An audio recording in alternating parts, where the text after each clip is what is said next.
मती बुले नबु की कह संबलपुर आलो धन कोटा कोटी सरू मती बुले नबु की कह संबलपुर आलो धन कोटा कोटी सरू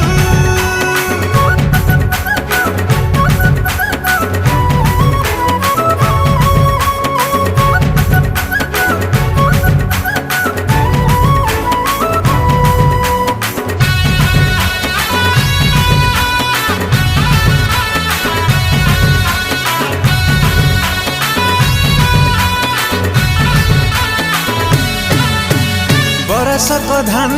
बिकी देमी पछे मोबाइल देमी खंजी जहाँ तू कहबू ताम करिमी हे जा तू टिके राजी।